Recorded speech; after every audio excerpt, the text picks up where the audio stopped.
vamos a hacer un cambio. Después del señor Gorka, antes del señor Gorka, saludamos al señor Patrick Colgan. Él es expresidente del Fondo de la Unión Europea para la Transición en Irlanda del Norte. ¿En español o en inglés? Lo vamos a hacer en español. El siguiente interlocutor nuestro lo hace en inglés, así es que es importante tener los dispositivos. Así es que, señor Patrick Colgan, adelante. Es un gusto tenerlo y bienvenido. Adelante.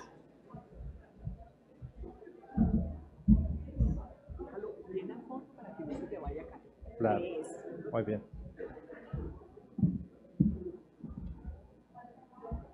Buenos días a todos. Muy buenos días. Qué bien. Bueno, yo voy a intentar hablar con ustedes en español. Y bueno, no es la primera vez que me toca hablar aquí en Colombia sobre la experiencia de Irlanda. Y por eso yo les agradezco mucho. Les admiro mucho la paciencia que tienen, que me quieran acoger aquí y escucharme. Y los que ya me han oído algunas veces, pues pido perdón y disculpa. Pero los que no, pues estoy aquí, pues después de lo que hemos oído esta mañana, con mucha humildad. Mucha humildad, reconociendo el gran logro que ustedes han tenido para llegar hasta este punto.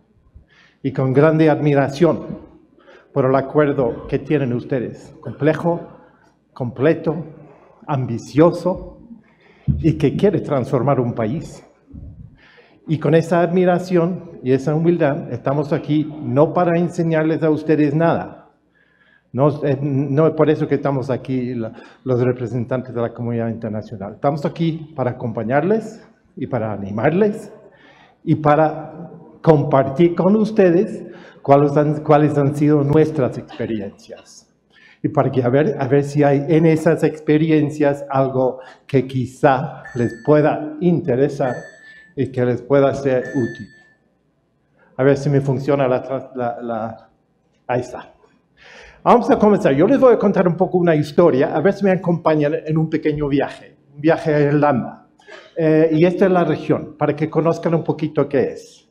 Es un país bastante pequeño, se refiere a la parte del norte de la isla, pequeña isla de Irlanda, y que tiene unas relaciones bastante estrechas con Escocia, que una parte de la isla hace parte del Reino Unido. Parte del Reino Unido, de Gran Bretaña e Irlanda del Norte.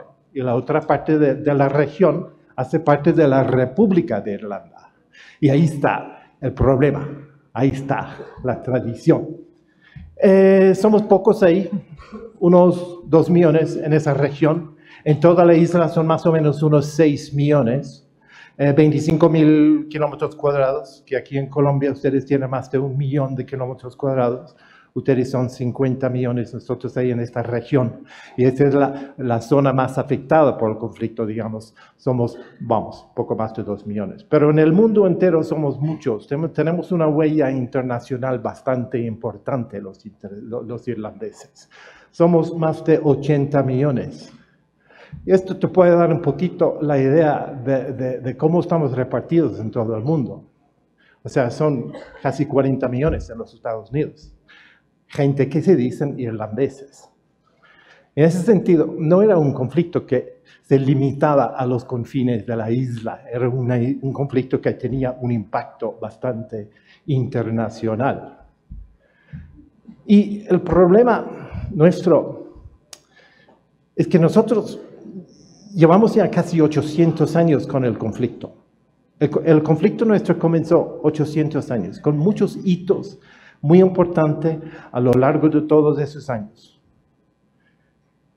Algunos de los hitos más importantes, pues los pueden ver aquí. Yo no les voy a dar una lectura de la historia total de la isla de Irlanda, pero se trata de una relación muy compleja y muy difícil con nuestro gran vecino en el Reino Unido. Y algunos de los hitos más importantes que tienen que ver con lo que hemos sufrido y hemos experimentado durante los últimos 50 años, sería, por ejemplo, en el año 1690. y los años 1600 en general con la plantación de Ulster. Y una batalla que todavía hoy se celebra por las calles de Ulster, que es la batalla de los reyes William of Orange y James II. Luego, la partición de la isla.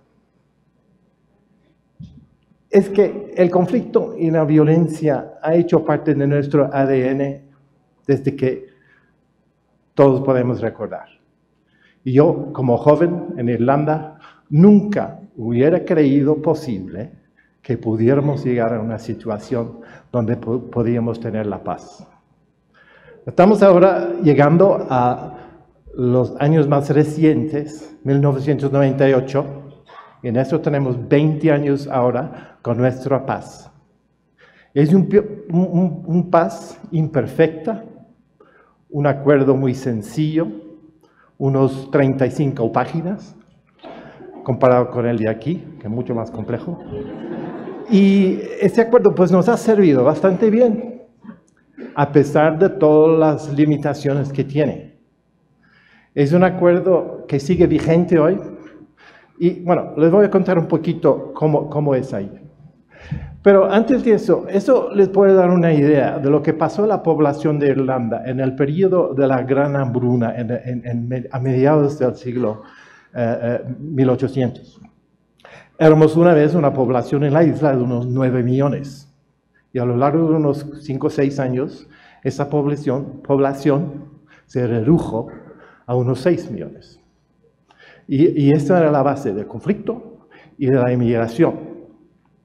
Y la raíz, la memoria histórica tenemos, está en esto, está en el terreno, está en las memorias que tenemos de lo que era la relación que teníamos con nuestro gran vecino. Por eso es importante esto. Bueno, el conflicto moderno. Ya vamos a hablar sobre esto. Es un conflicto que comenzó en los años 1964, con las primeras manifestaciones de derechos civiles en la ciudad de Derry. Y mi compañero Gorka se casó con una mujer hermosa de Derry, y él les va a hablar un poquito sobre quizá conflicto, pero no va a hablar de ese conflicto, pero sí va a hablar un poquito de la relación entre el País Vasco e Irlanda. Entonces, somos como primos, él y yo, porque hemos tenido esa experiencia, el conflicto en el País Vasco y el conflicto en Irlanda. Pero vamos, un conflicto basado en derechos humanos, participación económica, terreno, pero basado también en lo que yo llamo la política del odio, la política del no, del nunca, del jamás, ni un centímetro. Estábamos muy acostumbrados a eso durante muchísimos años. Y ahí está la polarización de la población en la isla nuestra. Dos culturas completamente diversas. Por ejemplo, esta iglesia en el pueblo de Drumcree, desde el año 1998 hasta el año 2015, tuvimos un conflicto ahí cada año, el 9 de julio, porque los protestantes, los de Orange, querían hacer un desfile por un barrio católico y se congregaban en esta hermosa iglesia. Y bueno, ahí estaba el conflicto. Y durante, ¿cuántos eran? 17 años. Pues conflicto, mucha violencia aquí. Y entonces, solo para darles un pequeño ejemplo. Pero el conflicto nuestro, un conflicto urbano y rural. Un conflicto que se encontraba por las calles, porque vivimos en una región totalmente militarizada. Una región donde por todas partes se veía. En la ciudad, en los barrios, en los pueblos, en la frontera, una zona fronteriza totalmente militarizada. Y que resultó en esta división entre las comunidades. Y cada comunidad, con sus símbolos, con sus imágenes, con su cultura, con sus historias, con sus leyendas, que decía, estos somos nosotros y nosotros somos distintos de ustedes. A veces se le pone la etiqueta de una guerra, un conflicto religioso al conflicto irlandés. A mí me parece eso una explicación muy perezosa. Tiene raíces muchísimo más profundos. Sí, es un conflicto de identidad, y lo son todos. Y tiene las raíces en todo esto. Pero la religión, bueno, sí. Si quieres nombrarlo religioso, lo puedes hacer. He estado escuchando esta mañana a mis compañeros de Nepal y de Kashmir y de Sudáfrica, y uno puede poner la etiqueta que quieres, ¿eh? Color, religión, raza. Vamos, estamos siempre en eso, una polarización, una división que tiene varias raíces. Últimamente eran las manifestaciones de los derechos civiles que dieron, digamos, el empuje, el impulso a lo que llamamos nosotros el conflicto moderno. Y resultó en una ciudad totalmente, en una región, una sociedad totalmente dividida. Si vienes a Belfast, aún hoy, vas a encontrar murallas como esta. Y son murallas altísimas. En la ciudad de Belfast hay unos 99 murallas como estas.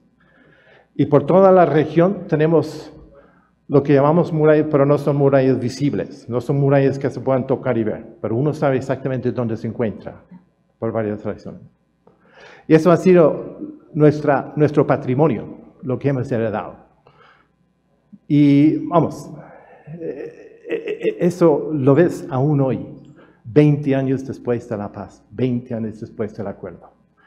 Entonces, ¿qué pasó? Pues, como nos lo explicaba muy bien nuestros relatores de esta mañana, el diálogo, entró el diálogo. Y algunos héroes del diálogo, en nuestro caso era John Hume, que dio ese primer paso para entrar en diálogo con su gran enemigo, Gerry Adams, y que resultó en un sacrificio político enorme para él y su partido político, porque ellos ya después salieron del poder.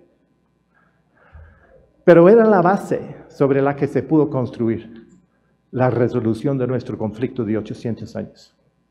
Y ahí estaban involucrados también algunos individuos muy especiales, en particular yo menciono al padre Alec Reid, un sacerdote irlandés, que fue la persona que, vamos, abrió las puertas de su monasterio para que las personas pudieran encontrar un espacio donde se pudiera hablar. Y ahí estaba también un reverendo presbiteriano, Harold Good, y ambos han estado aquí en Colombia y han compartido bastante sus experiencias. Pero ya después, involucrando los dos gobiernos, británico e irlandés, y en esencia nada hubiera podido ocurrir sin su involucración. Y con la ayuda de nuestros grandes amigos en los Estados Unidos y otros amigos en Europa y la comunidad internacional. Para nosotros, sin eso también, esto nunca hubiera sido posible. Estos son unas imágenes de unas experiencias que ha tenido el padre Reid ayudando a soldados británicos que habían sido atacados por las calles y él estrechando la mano a esos soldados. O sea que él no se limitaba a una parte de la comunidad. Estaba ahí para involucrarse con todos. Espacios de diálogo. Teníamos la suerte de tener algunos espacios muy importantes. Ahí tienen ustedes unas imágenes del monasterio de Clonard, donde tuvimos los diálogos más importantes entre el padre Reid y muchos de los republicanos nacionalistas. Luego también Glen Cree, dos espacios bastante, bueno, uno que se encuentra en una ciudad, pero la otra en la República de Irlanda, que se encuentra ahí en las montañas, perdida, para que las personas puedan ir ahí. Y luego Corrymeela, un espacio abierto para todos. Y ya después construimos otros espacios de diálogo. Skenos, que es una palabra griega, me dicen, y que significa celta o cobijo, una persona, un lugar donde uno puede encontrar amparo. Esto lo construimos en la ciudad misma y en la interfaz entre las comunidades. Y ese espacio de diálogo es un símbolo de lo que hemos podido lograr. Y abajo tienen la imagen de lo que llamamos el People's Park. Y si se acuerdan de las imágenes de Garvaghey Road y la iglesia en Drumcree, los 17 años, esto lo pudimos construir después de 98, en el año 2014-15, y finalmente pudimos resolver ese problema de la iglesia en Drumcree con eso. Llegamos a 98, el acuerdo de Viernes Santo. Un acuerdo que, vamos, nunca hubiéramos creído que fuese posible. Sencillo, con unos principios muy básicos. Para ponerlo en lo más sencillo, el acuerdo era, vamos a dejar de matarnos. Y comenzamos con eso. Y luego vamos a crear una arquitectura institucional dentro de la cual podemos tener diálogos y dentro de la cual podemos comenzar a abordar los problemas difíciles, los problemas más complejos. Y vamos, era esa sencillez en un cierto sentido. La verdad es que no nos atrevimos a abordar problemas como la dejación de armas. Por ejemplo, eso para nosotros nos llevó unos 10 años después. La justicia ni siquiera. Bueno, algo sí. Y ya después, en el año 2002, cuando algunas de las instituciones creadas por el acuerdo se suspendieron, y del año 2002 a 2007 tuvimos un espacio dentro del cual pudimos finalmente abordar temas como la justicia, como la reforma de la policía, como la creación de una arquitectura de justicia a la que todos pudieran dar su apoyo. Y finalmente, en el año 2006, el grupo más grande político que se había quedado por fuera, que estaba siempre por parte del no, finalmente entraron en gobierno con sus enemigos, digamos, en el año 2006. Pero necesitamos un segundo acuerdo, el acuerdo de St. Andrews. Entonces nosotros no solamente tenemos un acuerdo, 98, pero tuvimos otro acuerdo en 2006 que, vamos, nos ayudó a resolver muchos de los problemas que habíamos tenido y que no nos atrevíamos a abordar al inicio. Ustedes ya han hecho el esfuerzo de, estos son todos los problemas, esto es nuestra hoja de ruta, esto es cómo lo vamos a hacer, y yo tengo una admiración extraordinaria para ustedes por lo que están haciendo, por lo que quieren hacer. Me parece que no va a ser sencillo, no va a ser fácil, va a ser muy complicado, lo hemos oído también esta mañana, la JEP, no la JEP, ¿qué significa? La reincorporación, no la reincorporación, y cuál, y qué, y cuándo, y no sé qué, pero ahí está, ustedes tienen una hoja de ruta.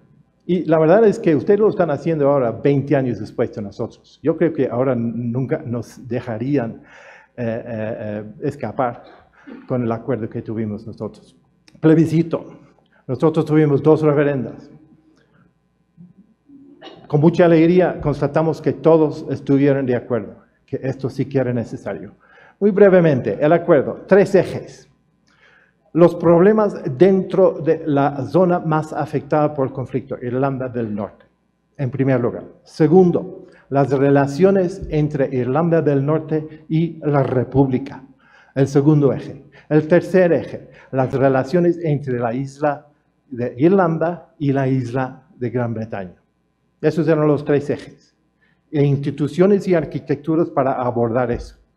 De una manera práctica, además de las instituciones y de la arquitectura política, creamos unos organismos para el desarrollo, y esto es el tema de esta parte del día. Temas del desarrollo, organismos responsables, por ejemplo, para la promoción del comercio transfronterizo. La importancia del comercio, que es un espacio donde todo el mundo se siente igual. Ahí sí que no hubo esa división. y otro espacio para la gestión de los recursos naturales, los ríos, Waterways Ireland, y los puertos, Lochs Agency. Otra agencia que se responsabilizó para la seguridad alimentaria, Safe Food. 2 agencias responsables para la cultura, el idioma. Y toda la riqueza de la cultura que llevábamos a la base de las divisiones que teníamos. Responsables para la promoción del idioma irlandés y del idioma escocés. Y eso en cierto punto también resalta la importancia que dimos nosotros al tema de la cultura. Y luego otra agencia, otro organismo para el que era responsable yo durante muchos años ahí, que se llama el Special EU Programs Body, que era un organismo responsable para la gestión de lo que llamamos los programas de paz. Y ese organismo, con recursos de la Unión Europea, del gobierno británico, del gobierno irlandés, todos en el medio, nos dio la posibilidad de hacer algo que no hubiera sido posible. Y eso era la creación de lo que llamamos los programas de paz. Estamos ahora en la 4ª generación de estos programas. Cada uno tiene un ciclo de más o menos unos 7 años, que eso también los separa del ciclo político, digamos, porque esos 7 años te da la oportunidad de tener un programa de trabajo, unos recursos y un presupuesto garantizado, y unos objetivos y unas cosas que se pueden medir. Difícil llegar a un acuerdo sobre el contenido de esos programas, pero una vez acordado, te da ya la base para hacer algo. Bueno, cosas, y con esto voy casi terminando ahora.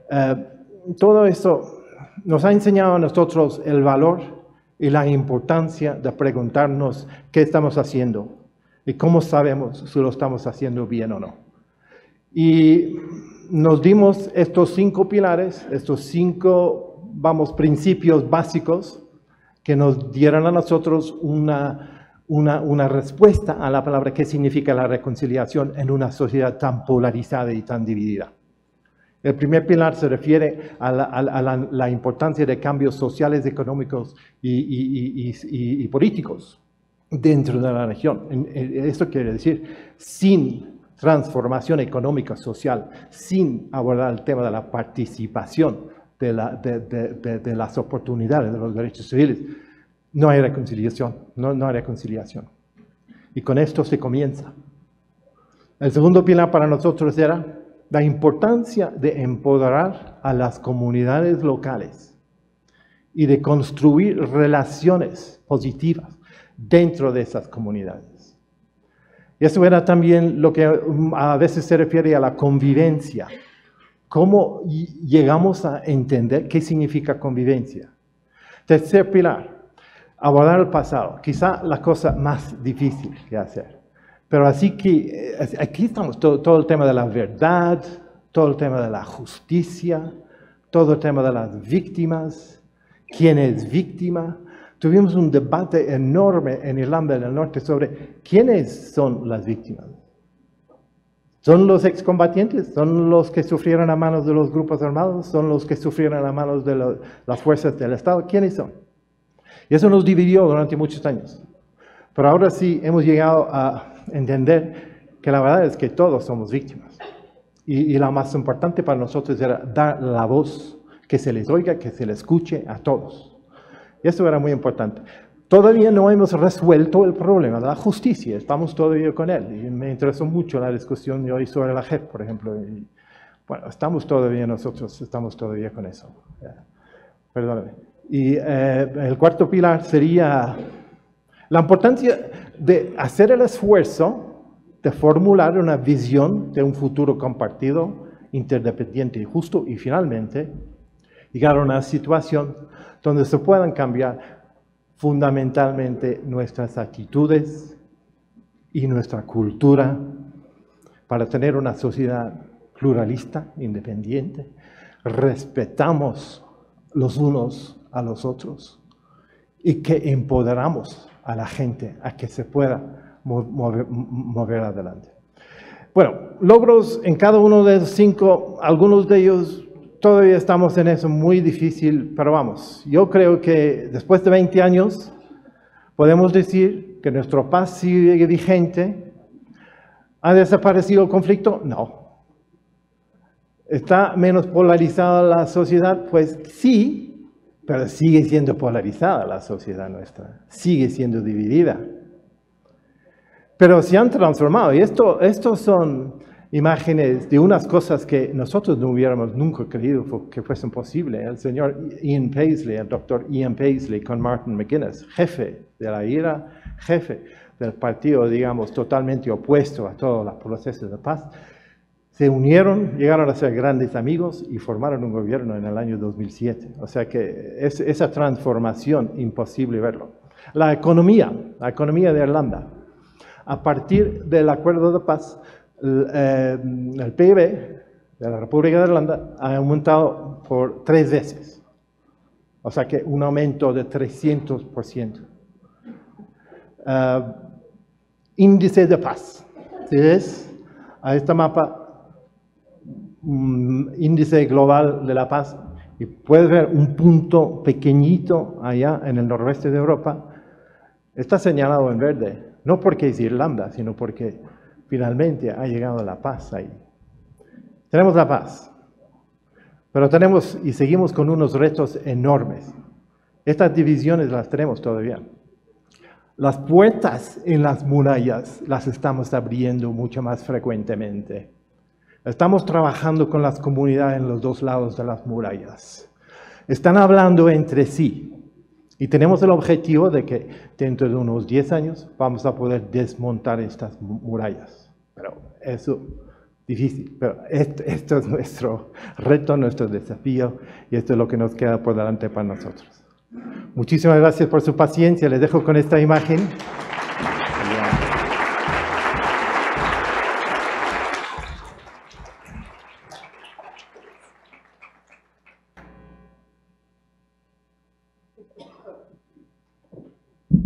Muchísimas gracias por ese viaje por la historia muy interesante del señor Patrick Colgan.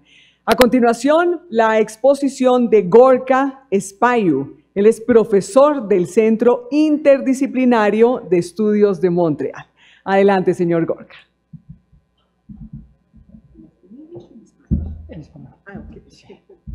Muy bien, buenas tardes. Y bueno, primero de todo es un honor para mí compartir espacio con Patrick Colgan, que además de un gran amigo, pues nos ha enseñado mucho cómo se gestionan estos procesos en la práctica. Había una imagen ahí, la última, en la que aparecía un puente, y es el puente de la ciudad de Derry, donde es mi mujer, y ese puente simboliza la unión entre las dos partes de la ciudad, entre los católicos y los protestantes, y hoy en día es el símbolo de la transformación de la ciudad. Y ese puente no se hubiera podido construir sin el liderazgo de Patrick Colgan. Así que es un verdadero honor para mí estar aquí. Y antes de nada, bueno, vengo a compartir unos elementos, en nuestra opinión, claves de lo que ha sido el proceso de paz y la transformación del País Vasco en las últimas décadas.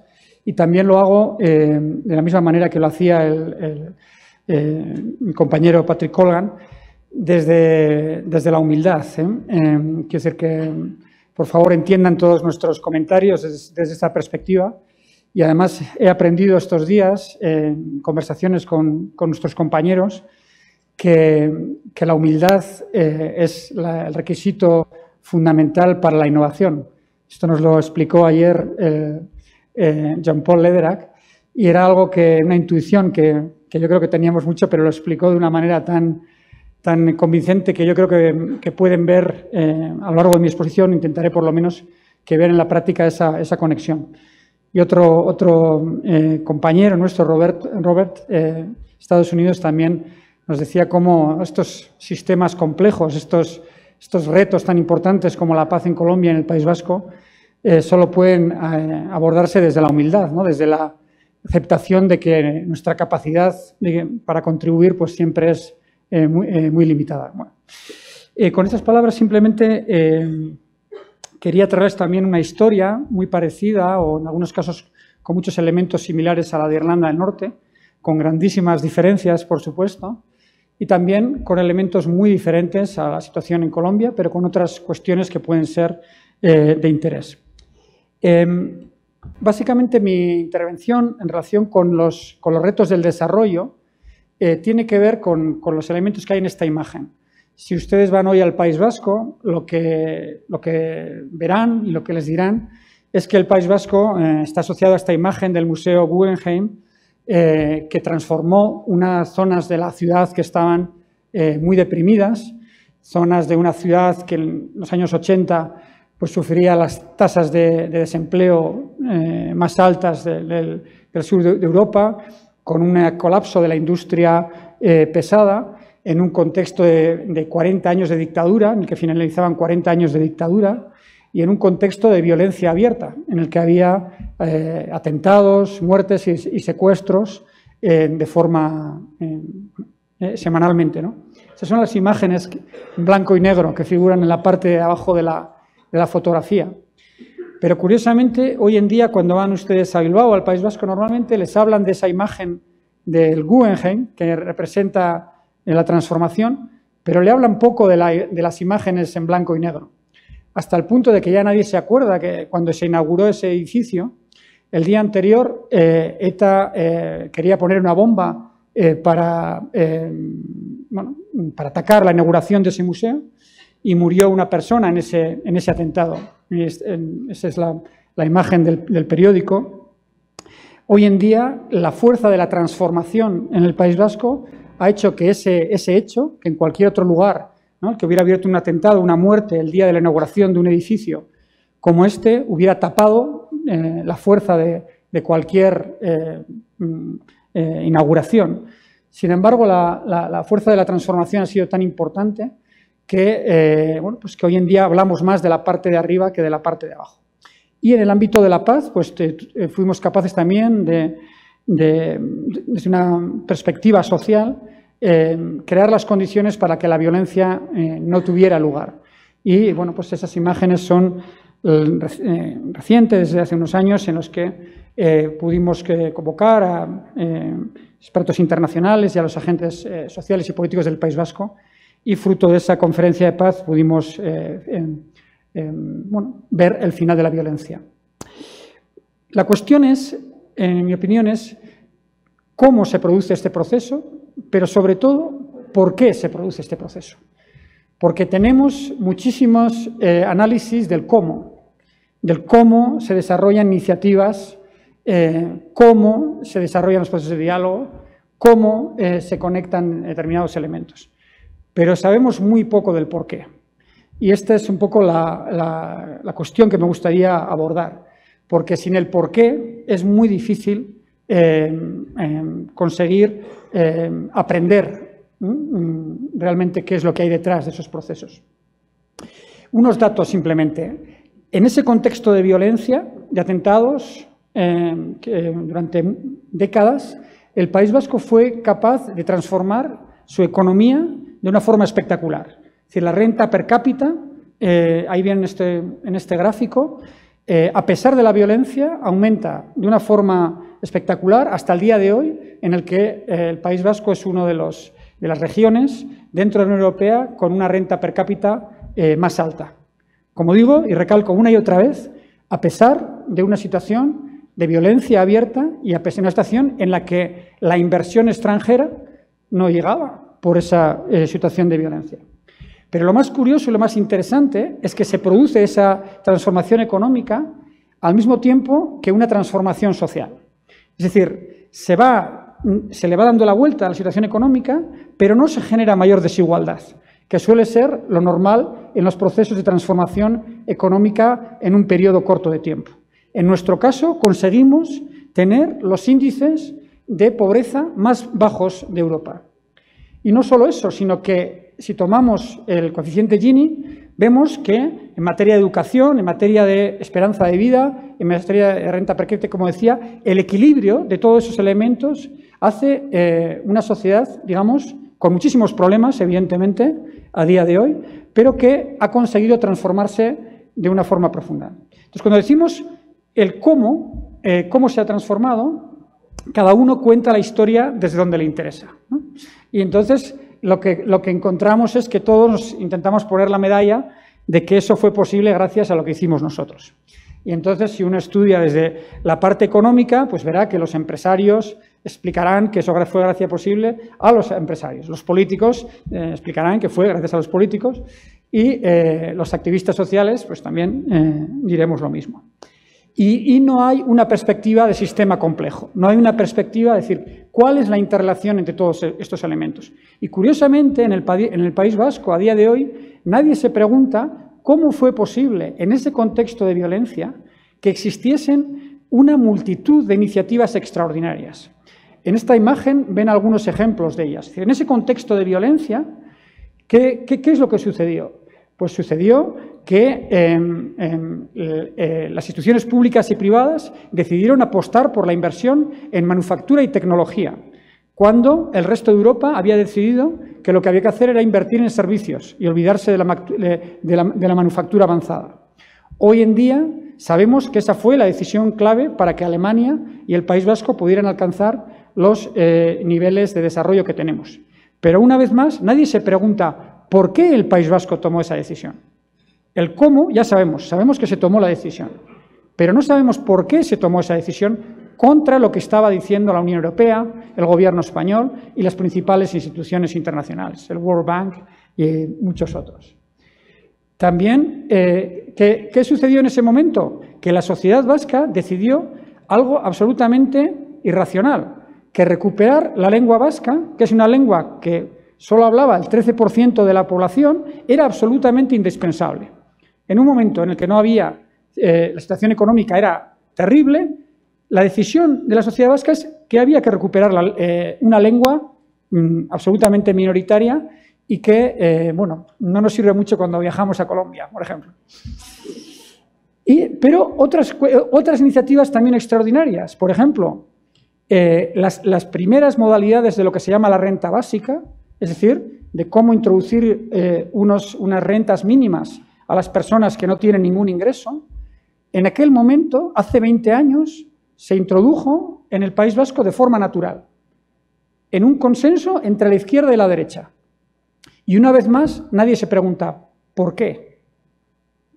Bueno, podría seguir dándoles muchos ejemplos. El que más me gusta es el de la gastronomía, porque en un país muy pequeño también hemos conseguido ser referencia en el mundo en gastronomía. San Sebastián tiene el mayor número de estrellas Michelin por metro cuadrado del mundo. Eso nos hace muy orgullosos y lo contamos siempre.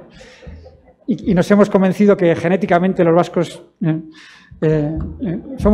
tenemos algo... Bueno, luego explicaré un poquito de esto porque creo que es importante. La cuestión es que todas estas cosas, como decía anteriormente, están pasando al mismo tiempo y, en nuestra opinión, desde un punto de vista científico, no puede ser que estén sucediendo tantas cosas extraordinarias sin que tengan ninguna conexión. Pero nadie se ha preguntado cuál es la conexión. Pues cuando utilizamos los modelos de innovación, de transformación, estos son los modelos de innovación social para explicar estas transformaciones, lo que encontramos es que nos dan respuestas lineales y nos dicen, ante un problema hay que explorar oportunidades, esas oportunidades hay que testarlas y ese test luego se escala y eso genera un cambio en el sistema. Bueno, pues en nuestra opinión este modelo es seguramente muy interesante, pero no nos permite, no nos ayuda realmente a entender la complejidad del proceso. Lo que nosotros llevamos unos años intentando entender el porqué, lo que hacíamos era preguntar a muchas de estas personas que tomaron estas decisiones tan extraordinarias, decíamos, ¿por qué? Y siempre nos respondían por el cómo. Entonces, ¿por qué? ¿Y por qué? Y cuando llegábamos al por qué, todos ellos nos hablaban de cuestiones culturales, del sistema de valores, de las creencias, de lo que decía mi compañero de Nepal sobre las grandes preguntas de quiénes somos individualmente y colectivamente como sociedad y qué queremos hacer. Es decir, las personas que habían tomado las decisiones más innovadoras y más tangibles siempre nos hablaban de elementos intangibles. Y entonces nos dimos cuenta que cuando analizamos estos modelos de transformación, nos quedamos, si entendemos este gráfico como una cebolla, nos quedamos en las capas de la cebolla exteriores, que es, vamos a entender qué decisiones hemos tomado, esas decisiones, cómo han cambiado sistemas normativos, la legislación, ¿no?, los acuerdos, y cómo esas acciones impactan en el sistema. Y nos quedamos en ese estudio de los elementos exteriores. Sin embargo, todo lo que hay debajo, en el corazón de la cebolla, es decir, cuál es el sistema de valores que está operando, cuáles son las creencias que como sociedad tenemos, cuáles son las narrativas que utilizamos para definirnos, sobre eso sabemos muy poco. Y cuando sabemos de eso, no lo conectamos directamente con los elementos tangibles. En el caso del País Vasco, lo que hemos hecho es tomar experiencias muy diferentes e intentar extraer a través de investigación etnográfica cuáles son las narrativas y los valores que están detrás de esos proyectos. ¿Y qué estamos encontrando? Que el sistema de valores es común. Es decir, los valores y las narrativas que se han utilizado para decidir que el Museo Guggenheim era una buena idea son muy parecidas a las que se han tomado para decidir que recuperar la lengua vasca era una buena idea o para crear el Grupo Mondragón, que es la cooperativa industrial más grande del mundo. Entonces, si realmente somos capaces de demostrar que eso es así, realmente podremos entender mucho más de cómo se construyen estos procesos. Y sobre todo, en nuestra opinión, lo que nos permite es pasar de una mentalidad de proyecto, es decir, cómo vamos a crear proyectos para construir la paz en Colombia, a pensar cómo creamos movimientos de transformación para construir la paz y el desarrollo humano sostenible en Colombia. Y este cambio de paradigma para nosotros es fundamental. En esta imagen de una manifestación por el diálogo que organizamos hace muchos años, para nosotros se resume muy bien realmente cómo se desarrolla un proceso de transformación, que tiene que ver más con organizar una movilización de estas características, a juntar a gente muy diferente que está dispuesta a defender el diálogo, más que a desarrollar un proyecto de project management, ¿no?, tradicional. Desde un punto de vista de modelo, y no les quiero aburrir, ya les puedo dar más elementos, la cuestión es cómo cambiar esa imagen lineal más por unos procesos más de olas de transformación, en el cual, si no hacemos un proceso de escucha comunitaria, como los que John Paul y muchos otros nos describen, es decir, si no somos capaces de entender cuáles son esos elementos culturales, las narrativas, el sistema de valores que están operando sobre una comunidad determinada, si no invertimos en esa fase, no podemos generar acciones transformadoras. Por lo tanto, es mucho más interesante invertir en esa fase previa de conocimiento más profundo de las dinámicas que están operando antes de desarrollar cualquier acción. Porque nos encontraremos con territorios en los que ya existe una narrativa de transformación positiva, en el que la región, y por eso es muy importante la perspectiva regional, en la que la región tiene por debajo de las narrativas políticas de confrontación, que esas siempre van a existir. Es decir, la discusión que hemos visto esta mañana, discusión política, de enfrentamiento y de diferencias sobre cómo abordar el proceso político, eso siempre va a existir. En el País Vasco, en Irlanda del Norte, en todos los sitios.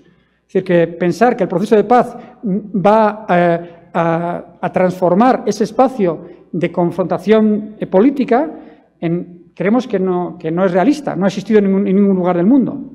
Pero lo interesante es ver qué hay debajo.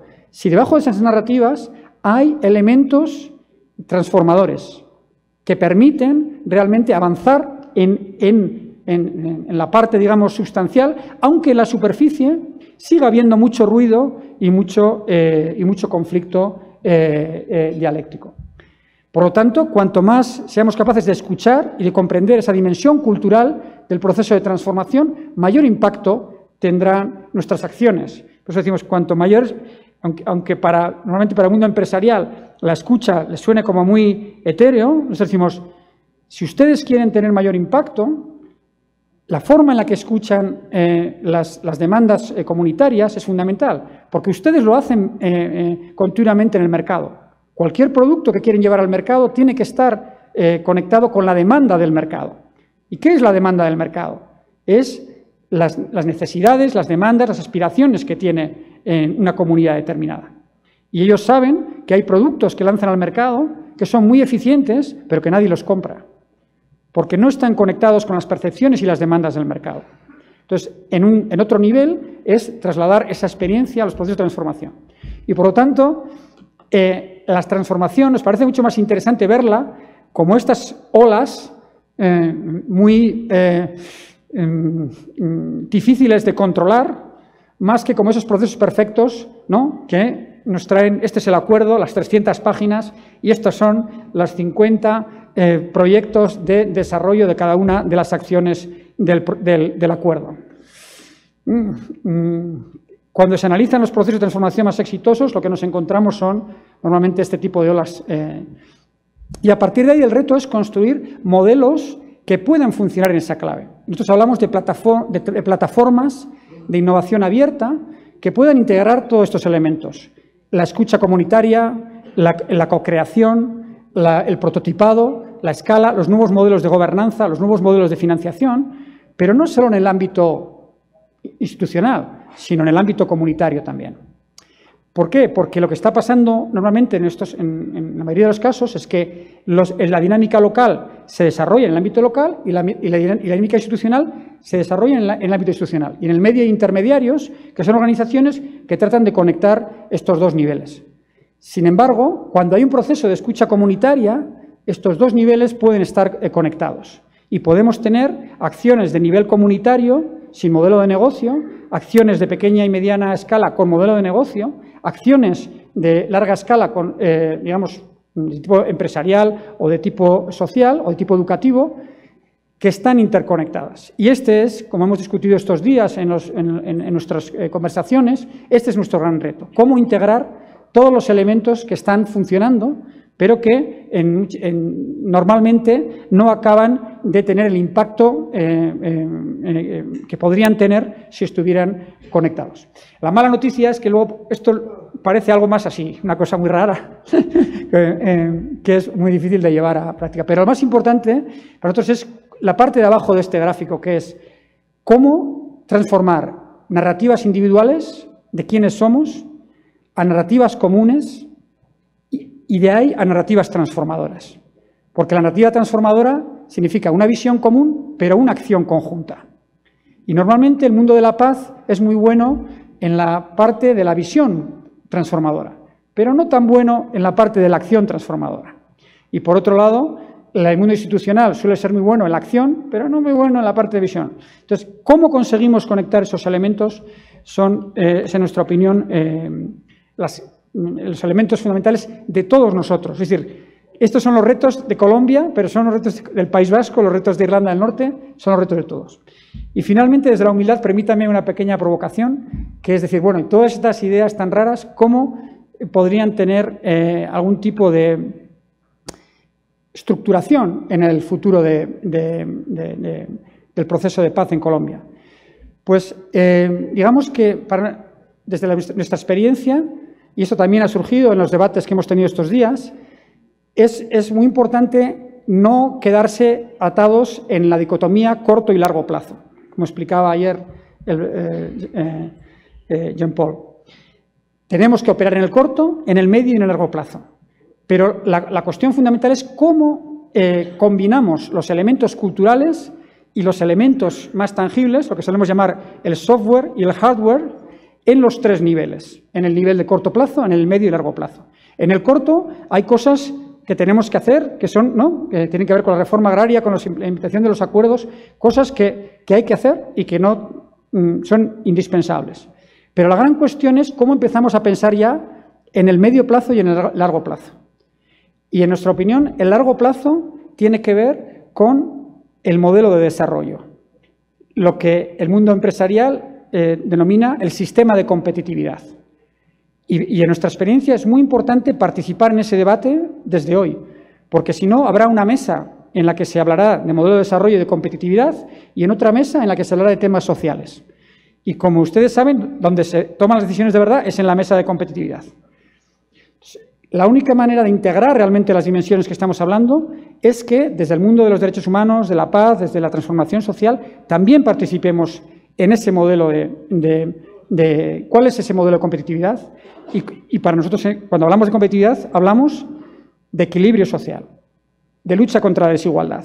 Porque nada de esto, en la experiencia del País Vasco por lo menos, nada de esto se puede hacer desde un modelo de desigualdad. Porque en el momento en el que la población percibe que la transformación solo beneficia a unos, se desengancha inmediatamente. Y entonces dice, bueno, cada uno que haga lo que pueda. Solo son posibles modelos de transformación realmente cuando hay un compromiso de lucha contra la desigualdad en el corazón del modelo de competitividad. Y esto no es algo de Colombia, es algo que tiene que ver con todo el mundo y que nos abre una nueva puerta que en el pasado estaba cerrada. Muchísimas gracias.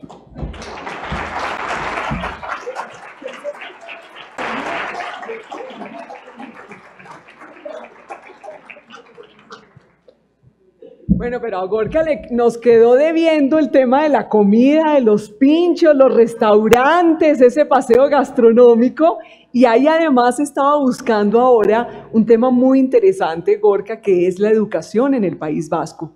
Hay que decir que en el mundo se está posicionando a un nivel compitiendo con Finlandia. Y hay que decir también, Gorka, que la educación, tener profesionales universitarios en su mayoría en el País Vasco, además con especializaciones, con PhDs y con todas estas profesionalizaciones, hace que la sociedad se vuelva más equitativa. Mucho por aprender tenemos que hacer y seguir a Colombia porque lo necesitamos y el tema de la educación es una base indispensable, como le escuchamos a Ángela María Robledo, en la paz de un país y en una equidad. Maravillosa exposición, Gorka, y nos queda debiendo los pinchitos, cómo se come de bien allá. Gracias.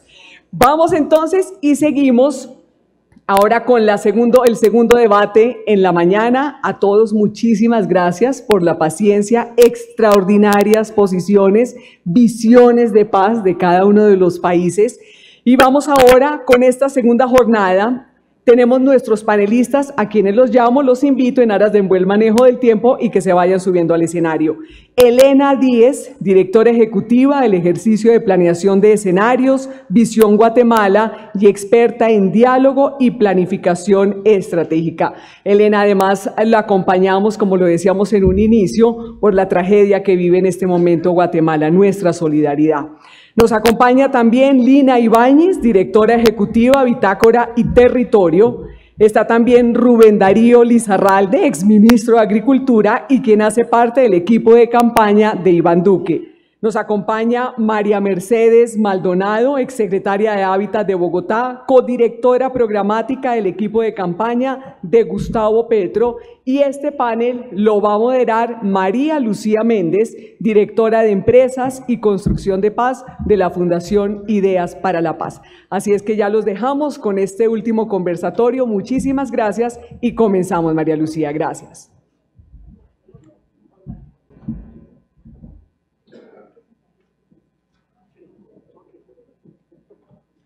Me dice Gloria que hay que decir, María Lucía, permítame un momento, en la tarde continuamos, ¿no? Este no es el último, tenemos hoy 4, fueron 2 por la mañana, continuamos por la tarde, hacemos obviamente un espacio para el almuerzo. Adelante y un gusto tener a los panelistas aquí presentes. Comenzamos. Buenas tardes, gracias a todos por estar aquí, gracias a los integrantes de este panel por su participación. Tenemos entonces más o menos 1 hora para este panel, cuyo tema es los diálogos alrededor de los conflictos asociados al desarrollo. Y yo me permito unos minutos para enmarcar esta discusión, este panel, esta reflexión que van a hacer los miembros de este espacio. Como el título de este panel nos convoca, partimos de una realidad, de una premisa fundamental en este espacio, y es que nos encontramos en Colombia ante una realidad de visiones y modelos encontrados de desarrollo. Y el desafío y la columna vertebral de esta transición en la que nos encontramos va a ser justamente cómo va a ser el proceso de trámite de esas visiones encontradas de desarrollo. Y yo quisiera traer a manera provocativa para los miembros de este panel algunas de las conclusiones que salieron no solamente de las intervenciones de esta mañana, sino también de las mesas, particularmente la mesa que habló de desarrollo en la sesión cerrada del día de ayer. Se plantearon más o menos 4 grandes desafíos, o si ustedes quieren, niveles en los cuales se presentan la realidad de los conflictos asociados a las visiones de desarrollo. Una primera tiene que ver con el alcance. Estamos hablando de una apuesta por el desarrollo que se imparte a nivel nacional, que tiene una visión, digamos, unificada y homogénea de cuáles son las prioridades del desarrollo, o nos encontramos en un escenario en el que debemos privilegiar las prioridades y los intereses con enfoque territorial, las particularidades que tienen los territorios, que implica además el desafío de pensar que son prioridades distintas por territorios, intereses variados, vocaciones económicas distintas. Hay un segundo nivel que tiene que ver con los ritmos. Hay visiones del desarrollo, particularmente, digamos, las de las transformaciones actuales en infraestructura, en términos de la economía extractiva, que implican ritmos acelerados de transformaciones en el territorio. Pero ante eso se impone también un ritmo corto. Ayer mencionaban el camino largo y el camino corto del desarrollo. Y el camino largo en medio de este contexto es el del diálogo, por ejemplo. Los espacios de concertación y los espacios de diálogo imponen ritmos mucho más lentos de toma de decisiones que tienen que convivir y coexistir con dinámicas rápidas, con dinámicas aceleradas de transformaciones. Y la pregunta es cómo concilia, cómo se encuentran los diferentes ritmos que imponen visiones encontradas del desarrollo. Una tercera dimensión, si se quiere, un tercer nivel de este desafío tiene que ver con el método o los métodos. Y es cuáles son los mecanismos mediante los cuales vamos a tramitar los conflictos y las visiones encontradas de desarrollo. Y en Colombia particularmente, para hablar ya en lo concreto, tiene que ver, por ejemplo, con la pregunta sobre las consultas populares o las consultas previas. ¿Son esos los mecanismos que hoy funcionan o ideales para este proceso? ¿Cómo tramitar las dificultades frente a la operacionalización y qué tan vinculantes o no resultan esos escenarios de toma de decisiones frente a las visiones de desarrollo? ¿Cómo lidiar, por ejemplo, con escenarios de toma de decisiones, digamos, paralelos o al margen de los mecanismos formales de participación que han surgido en Colombia para generar acuerdos sobre desarrollo, estilo las mesas agrarias? ¿Cómo vamos a tramitar esos métodos con los que hoy en Colombia debemos o se supone debemos tramitar las visiones de desarrollo? Y por último, el cuarto nivel tiene que ver con el propósito. ¿Para qué es el desarrollo? ¿Para quiénes? ¿Qué tipo de prioridades vamos a privilegiar? Y, dado que estamos hablando de un panel sobre diálogo y desarrollo, el propósito del diálogo. ¿Cuál es el propósito del diálogo en un entorno de visiones del desarrollo? Y quizás esa va a ser la pregunta que oriente este panel y que yo quiero invitar a los miembros de este panel a que reflexionen alrededor. ¿Cuál debe ser la utilidad? O más bien, ¿es útil el diálogo en un escenario de desarrollo? ¿Para qué debe ser el diálogo en un escenario de desarrollo? ¿Es el mecanismo para tramitar los conflictos de visiones encontradas? ¿Es la columna o no es la columna vertebral de un proceso de definición de las prioridades del desarrollo? Y antes de darles las palabras a los integrantes de este panel, una pequeña moción de orden. Tenemos más o menos 1 hora para este panel, son 4 integrantes. Lo que les propongo es que podamos hacer unas intervenciones de más o menos unos 5, máximo 10 minutos, que nos permita tener más de una intervención por integrante y generar un diálogo más que solamente unas ponencias. Entonces, volviendo a nuestras preguntas que orientan este panel y la utilidad del diálogo en entornos o en visiones encontradas del desarrollo, me permito darles la palabra y además permitir que quien quiera lanzarse al agua de primero lo haga, por favor.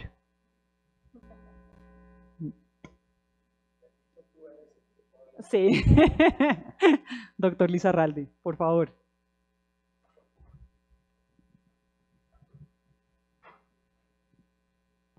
Bueno, es intimidante estar en medio de estas mujeres con tanto bagaje, con tanta experiencia, discutiendo estos temas. Yo solamente quiero referirme a estos temas partiendo de una experiencia. En el Magdalena Medio, en una empresa privada, iniciamos un proceso de paz privado. Promovimos una reforma agraria desde el sector privado, donde los campesinos que participaron de ese proceso habían sido auxiliares del ELN, de la guerrilla del ELN, habían sido auxiliares de los paramilitares y había gente de bien, sufrida, luchadora, que había estado sometida por todas las fuerzas violentas que en esa zona sobrevivían. Los juntamos. Por supuesto, tuvimos un proceso de educación de aproximadamente unos 15 años. Los hicimos propietarios de 2 negocios que hoy más o menos tienen un avalúo de cerca de 40 millones de dólares. 300 familias campesinas que en común y pro indiviso se hicieron dueños de 2 cultivos de palma. Hoy ellos pagaron la tierra, pagaron el cultivo, administran no solamente en paz, sino en creatividad, quieren crecer y definitivamente, como todo un programa piloto, se dio allí no solamente un proceso de paz, sino un proceso de generación de riqueza. ¿Esto por qué lo planteo? Porque la verdad, yo estoy cansado de los discursos, estoy cansado de los planteamientos que a nada llevan. La gente lo que necesita en Colombia es oportunidades de educación, oportunidades de desarrollo, oportunidades de crecimiento personal para ellos y para sus hijos. Estas personas de las cuales estoy hablando, el 75% de ellas eran analfabetas cuando iniciamos el proceso. Hoy, por supuesto, todos saben leer y escribir, hicieron la primaria, la mayoría terminó su bachillerato y algunos hicieron carreras técnicas. No fue un proceso de educación de 6 meses, ni de 1 año, ni de año y medio, 15 años. Y segundo, con orgullo ellos comentan cómo sus hijos hoy están en la universidad.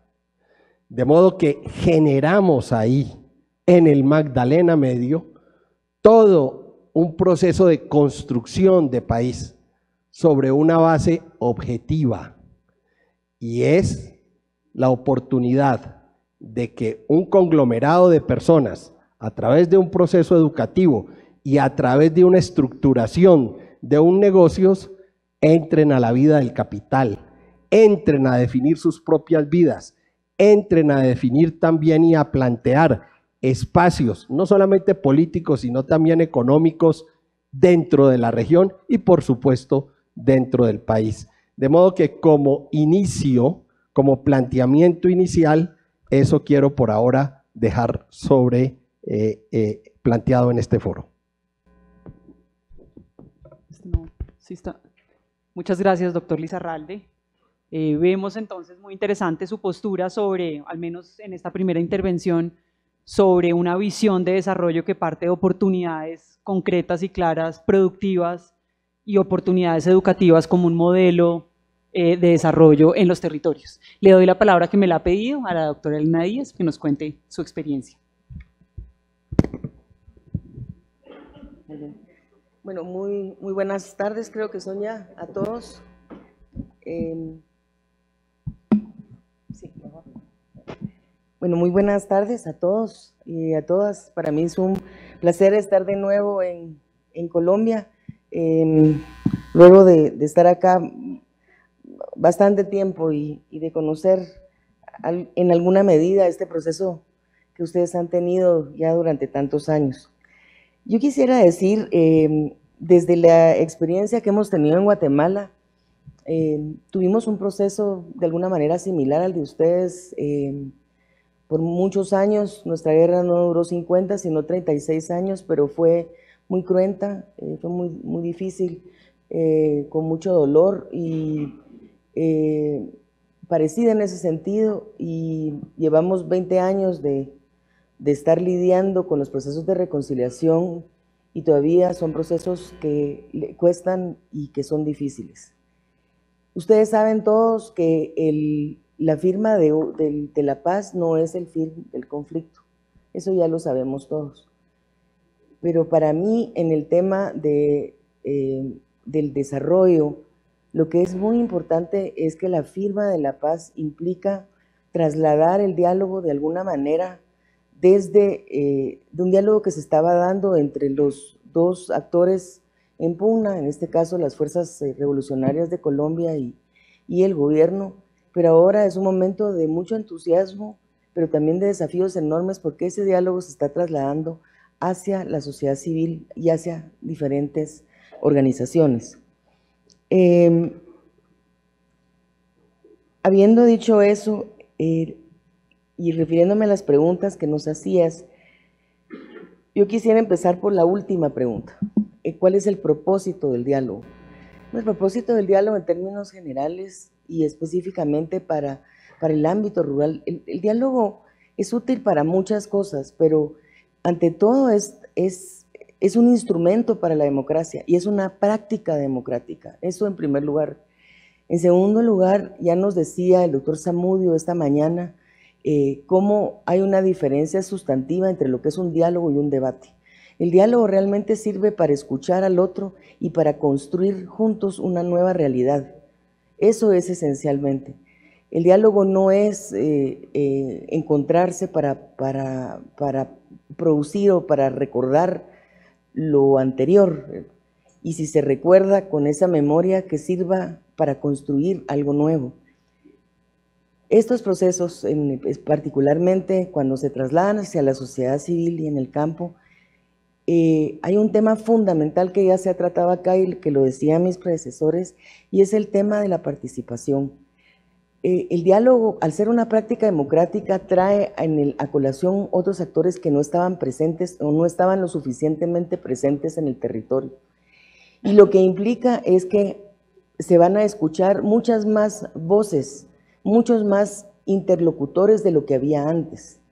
Por eso los procesos, la planificación de los procesos desde los territorios se vuelve vital, porque realmente hay que escuchar qué es lo que la gente quiere para acertar, como decía Gorka, para acertar qué es lo que necesita y que los procesos de desarrollo y los procesos de planificación respondan a la realidad de las personas, a sus necesidades. Por supuesto que eso implica que otros actores entren a jugar y que se tengan que escuchar las opiniones de otros actores, y entonces ya no es más fácil definir una política desde el centro, desde una torre de marfil. Yo trabajé muchos años en la Secretaría de Planificación de mi país y me senté a hacer política pública, pero cuando uno ya está en esta etapa de los procesos de paz, eso ya no se vale, porque hay otros actores y esta construcción debe ser colectiva, debe ser colaboradora y debe ser transformadora. Y quizás si yo les pudiera dar una opinión muy sentida de lo que he observado estos años en los procesos de desarrollo en Guatemala, es que cuando se ignora que el ser humano está al centro del desarrollo, realmente las políticas públicas fallan y los proyectos y los programas fallan cuando se desconoce esa realidad. Y una palabra nada más con respecto a ciertos mecanismos. La paz también requiere una nueva institucionalidad o requiere un nuevo enfoque de la institucionalidad existente o requiere nuevas funciones para la institucionalidad que ya existe. Entonces, por ejemplo, para lidiar los temas de conflicto, por supuesto que son necesarios instituciones nuevas.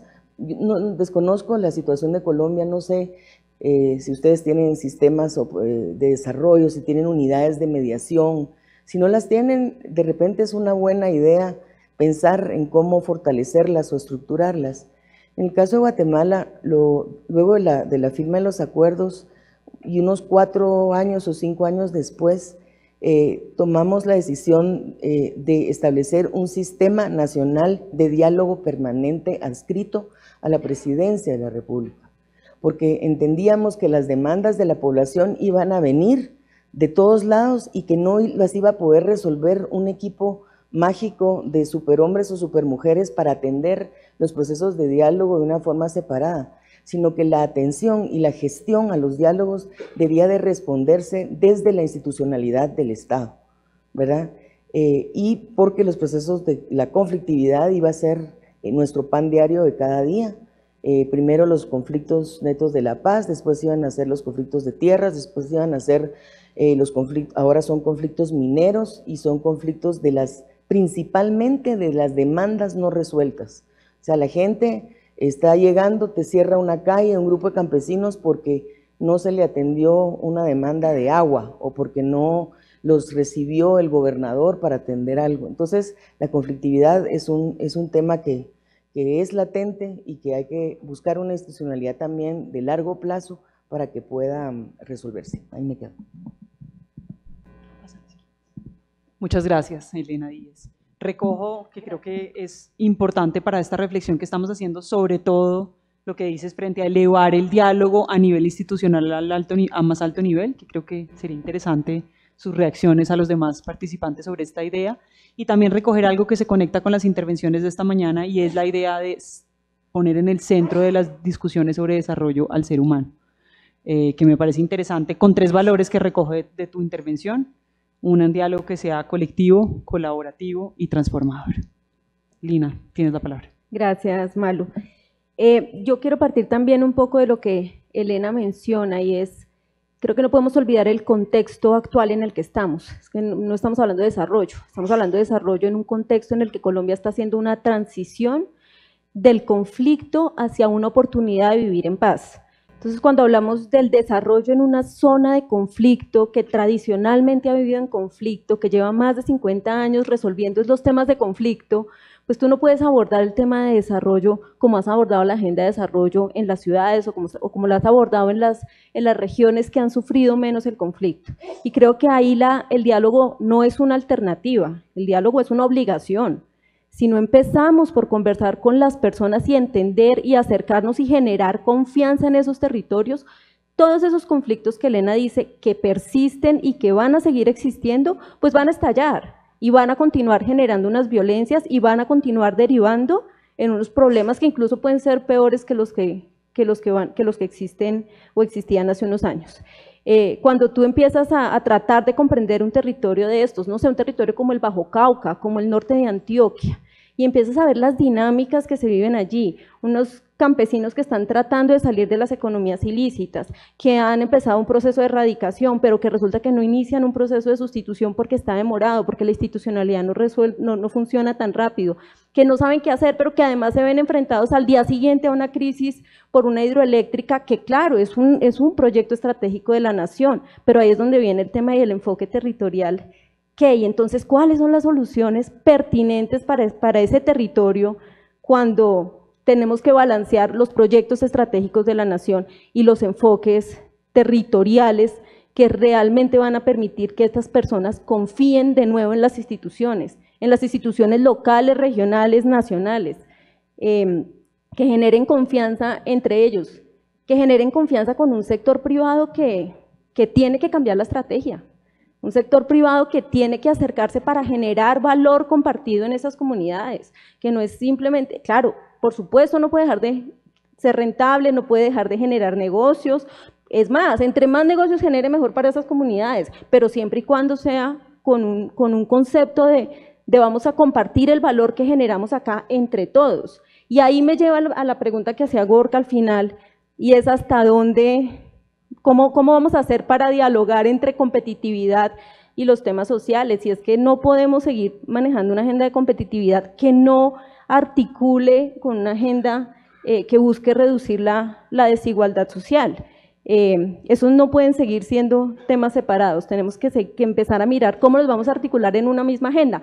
Hemos hecho millones de intentos de agenda en este país, la agenda interna, la agenda para la competitividad, toda una institucionalidad para la competitividad que se ha quedado corta en su mayoría porque no reconoce las diferencias que hay en esos territorios, porque no ha sido capaz de bajar a esas particularidades e integrar con los temas que le preocupan a las personas y con los temas sociales. Entonces creo que en ese sentido esto no es una pregunta, sino es una necesidad. Y creo que al final lo que tenemos que buscar es encontrar ¿qué es lo que nos une? ¿Cuáles son los puntos en común que nos unen como colectivo, como sociedad? Desde lo más micro, desde las veredas, desde las comunidades, desde los municipios hasta la nación. Y creo que ahí tenemos que, ayer lo mencionaba, tenemos que recuperar el concepto de cuáles son los bienes comunes que tenemos como sociedad, cuáles son los bienes comunes que vamos a proteger, cuáles son los que vamos a poner en la primera fila y no vamos a negociar bajo ningún concepto. Y de ahí podemos generar unas agendas de desarrollo que respeten esos bienes comunes, pero si todos acordamos cómo respetar esos bienes comunes en la explotación del ambiente, del agua, en el respeto a las tradiciones, a la cultura, a las comunidades étnicas, en la integración y digamos la participación en estos mecanismos de consulta que se hacen, que terminan siendo es más unos mecanismos obligados en los que simplemente se sientan a negociar. Y cierro con esto, Malu, y creo que no podemos seguir confundiendo en estos espacios y sobre todo frente a la discusión sobre el desarrollo, los espacios de negociación con los espacios de diálogo. No nos podemos seguir sentando siempre con la perspectiva de querer negociar, porque eso es lo que hacemos cada vez que hay un paro, eso es lo que hacemos cada vez que empiezan a generarse estas tensiones, pero si empezamos a dialogar mucho antes de que se generen, pues seguramente vamos a reducir esos espacios de negociación y en la mayoría de los casos de incumplimiento de los compromisos que se hacen en esos espacios de negociación. Gracias, Lina. Recojo varias ideas de lo que dices interesantes para este debate o diálogo entre nosotros. Uno, la diferencia justamente entre negociar y dialogar y las diferentes fases o secuencias que debería tener un proceso, digamos, participativo en términos de diálogo y de negociar. Lo segundo, la importancia de hablar y dialogar sobre o ponerse de acuerdo sobre cuáles son los bienes comunes que vamos a proteger en una visión de desarrollo o en visiones consensuadas de desarrollo. Y lo tercero, que me parece bastante evocador para el debate, es la importancia de que el sector privado cambie su estrategia en los territorios y resalte la idea de valor compartido que recoge tus palabras. Le damos con esto la palabra a María Mercedes. ¿Quieres usar este? Adelante. Sí, buenas tardes para todas y para todos. Agradezco muchísimo la invitación y la posibilidad de compartir ideas en este espacio de diálogo. Pues es una evidencia, pero voy a decirlo, estamos a puertas de tener la primera elección y elegir el primer gobierno después de haber firmado un acuerdo de paz con las FARC, el grupo guerrillero pues con más presencia en el territorio nacional. Eso no quiere decir que todavía está pendiente la tarea de una paz completa. Y vamos a formular el primer plan de desarrollo, que es nuestro esquema de planeación en Colombia, que el programa de gobierno se convierte en un plan de desarrollo para 4 años. Entonces estamos realmente ante un reto enorme en este país de hacer el primer gobierno y el primer plan de desarrollo en paz, aunque pues sabemos que todavía una de las tareas es acabar de construir una paz negociada con otros grupos armados. Entonces eso implica que muchos actores sociales, para usar un término general, van a cobrar una voz y han cobrado ya una voz totalmente diferente a la que se veía alterada por el conflicto armado, por la presencia de la guerra en los territorios, por la desconfianza, los miedos y la destrucción propia del conflicto armado. Entonces yo creo que hablar de diálogo, lo primero es cuál va a ser el lugar que esos actores en el territorio y en todos los territorios urbanos y rurales del país van a tener, porque pues seguimos teniendo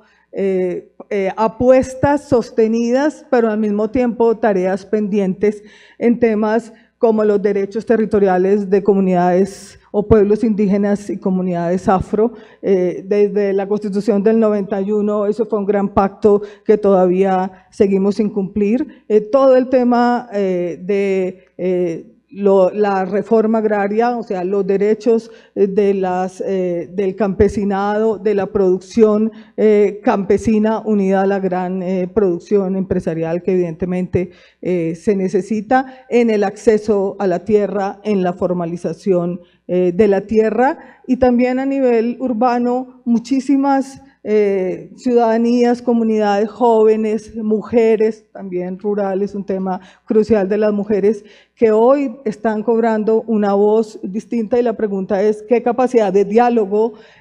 Hay un enfoque más formal de la participación, una apuesta más a fondo por una participación incidente, por una que haya de verdad capacidad de que sean tenidos en cuenta en la toma de decisión estatal. Es una participación más instrumentalizada, va a haber mayor represión o menor represión, un enfoque más punitivo o menos punitivo. Yo creo que esas preguntas son las que tiene que enfrentar en este momento un diálogo, porque obviamente los conflictos no van a desaparecer, el conflicto es inherente a la relaciones del ser humano y de las sociedades. La pregunta es cómo se resuelven los conflictos, no desconocer la existencia del conflicto, y nuestro país sigue teniendo muchos conflictos a muchos niveles, en el buen sentido de la palabra conflicto, por resolver. Entonces yo creo que hay por lo menos 4 temas que hay que discutir en torno a ese diálogo, y pues en tanto soy parte de una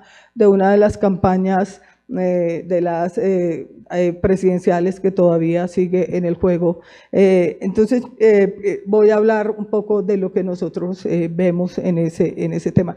El primero definitivamente es el tema territorial, o sea, cómo se entronca unas políticas de desarrollo con el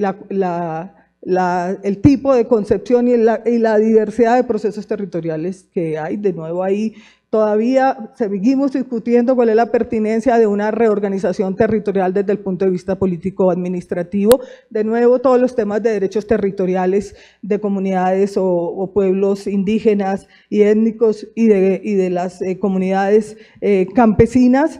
Y el otro tema es todo el tema ambiental. Al mismo tiempo que la guerra nos tenía vedados para el desarrollo, para la actividad económica, una cantidad de territorios, fuimos expandiendo un modelo extractivista que hoy muchos análisis muestran que creó muchas más dificultades, exclusiones, nuevas condiciones de pobreza, nuevas condiciones de desplazamiento de los territorios, que lo que aportó realmente a la economía. Y el segundo, pues ese es el tipo de economía por el que queremos apostar, el que queremos dialogar, y el tipo de aparato productivo más diverso, con más inclusión de una producción popular, comunitaria, que fue afectada fuertemente por la guerra. Yo hoy querría recordar algo que se discutió mucho, ya no sé si 10, 15 años, de Luis Jorge Garay, de uno de los estudios de Luis Jorge Garay, cuando cuestionó que éramos una sociedad básicamente rentista. Y cuando vamos a avanzar a una sociedad productiva y a una sociedad que ha puesto, y es el tercer tema ya pues para terminar, de que se comprometa realmente con la redistribución y la superación de la desigualdad. Hemos hecho avances importantes en términos de superación de la pobreza, aún en medio del conflicto, pero sigue la tarea de cómo avanzar en la equidad, y ahí de nuevo tiene que ver con el tipo de economía que vamos a ser capaces de construir en conjunto, y el tipo de estructura tributaria, estructura fiscal y de prioridades de inversión. Este país todavía tiene una tarea enorme con educación. Las cifras entre los niños y las niñas que entran a el primer grado de primaria, porque en muchas zonas ni siquiera hay los 3 grados de preescolar, y los que llegan a una carrera universitaria, es dramático. No voy a decir esas cifras. La apuesta por temas como educación, como salud, la presencia por fin del Estado en esos territorios olvidados, y el cuarto es una verdadera fortalecimiento institucional y democrático en torno a esas apuestas. Nosotros tenemos desarrollos institucionales, normativos, constitucionales muy valiosos, muy potentes, muy importantes, pero hay que avanzar en un fortalecimiento institucional público, privado y comunitario para poder soportar el reto y enfrentarlo adecuadamente que está viviendo nuestra sociedad en este momento. Muchas gracias. Gracias, María Mercedes. Recojo de tu intervención sobre todo esto último que mencionas sobre los 4 grandes temas donde consideran más bien en la campaña desde el punto de vista programático que está la discusión sobre diálogos que tiene que ver con los territorios, los derechos de las comunidades en esos territorios, con los temas ambientales, con los temas del aparato productivo, la pobreza, la desigualdad, la estructura tributaria y por último con los temas de la estructura institucional. Y eso me lleva a una segunda pregunta relacionada con lo que estamos conversando y es, ustedes han mencionado todos asuntos prioritarios para el país, deudas que tienen que ver con todos los temas. Y la pregunta sobre esto, para volvernos a aterrizar en el propósito de este panel es, ¿y el diálogo en estos escenarios de grandes transformaciones qué?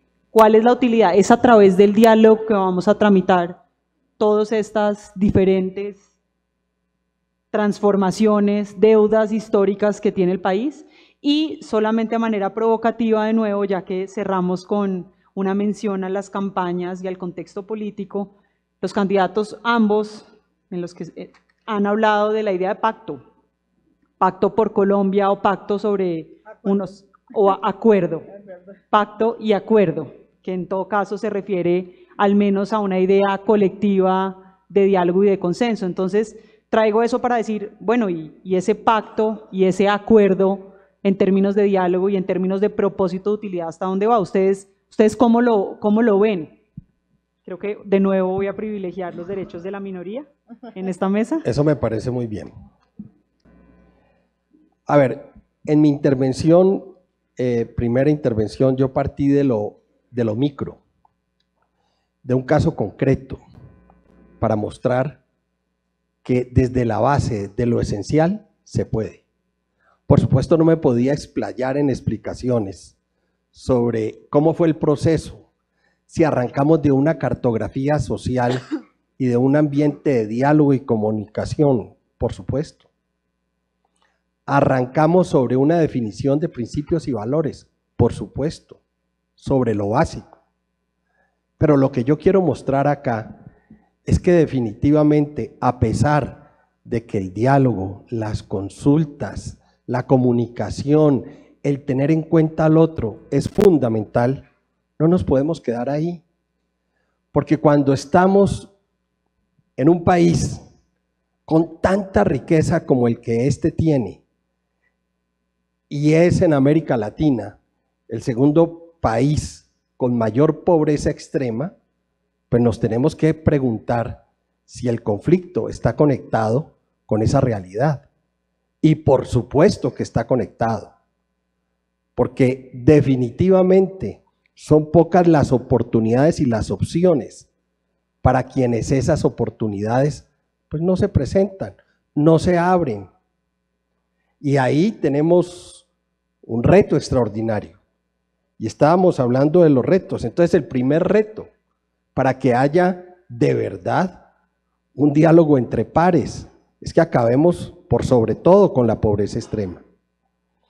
El segundo gran reto, tenemos que acabar con los cultivos ilícitos. Son más de 200.000 hectáreas hoy que tenemos de cultivos ilícitos y se tienen que acabar.